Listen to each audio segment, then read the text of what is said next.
Porsche just lost 93% of its profit in a single year, and this is the second time in 12 months.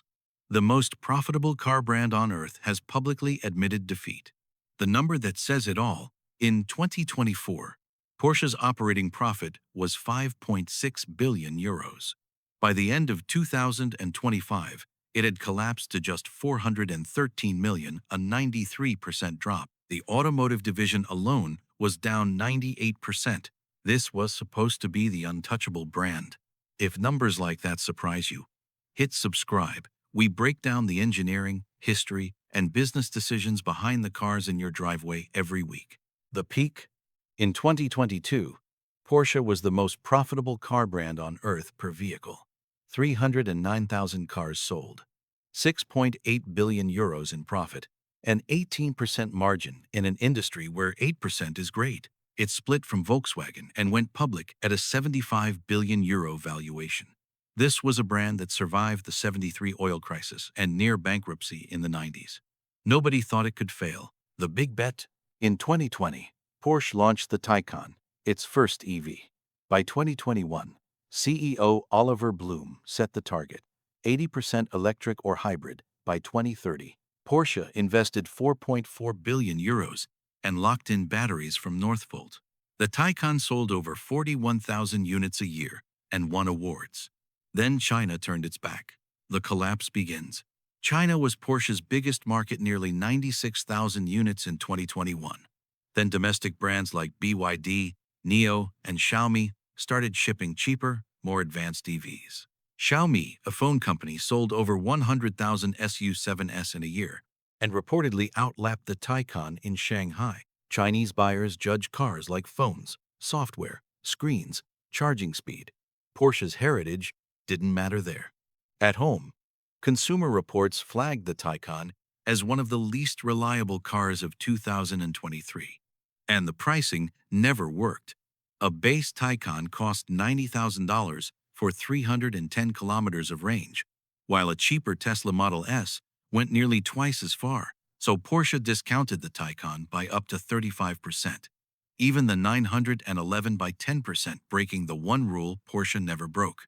By mid-2024, Chinese dealers were refusing shipments.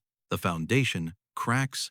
Northvolt went bankrupt in November 2024, taking Porsche's battery plant with it. By August 2025, Porsche shut its battery unit, cut 200 jobs, and wrote off 400 million euros.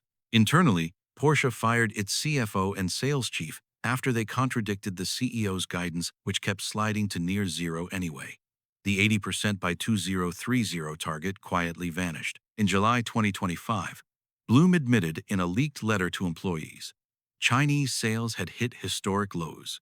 EV margins trailed gas models, and U.S. tariffs were piling on. Porsche announced 4,000 job cuts and capped output at 250,000 cars. That was supposed to be the bottom. It wasn't. A new CEO, the same freefall. The board removed Blume entirely. Former McLaren chief Michael Leiters took over as sole CEO on the 1st of January 2026. His first earnings report, in March 2026, showed profit down 93%, automotive profit down 98%, and Taycan sales down 60% from their peak. The new EV target, just 26% by 2030. By February 2026, Porsche's flagship electric SUV was being rebuilt on a combustion platform with turbocharged V6 and V8 options. Then, in July 2026, the board approved 5,000 to 6,000 more job cuts by 2035 and delayed the electric Panamera indefinitely. Why this matters? Porsche was the control experiment for the entire EV transition: best margins, deepest pedigree, a head start, and it's now failed twice publicly. That should worry every boardroom from Munich to Detroit. The lesson: Porsche bet its entire infrastructure on one fixed timeline. When demand didn't show up on schedule, that infrastructure became dead weight. The Taycan was never a bad car.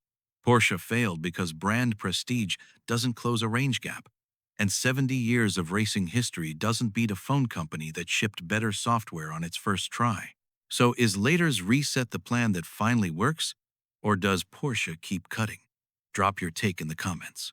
If you're new here, hit subscribe. New videos every week. See you in the next one.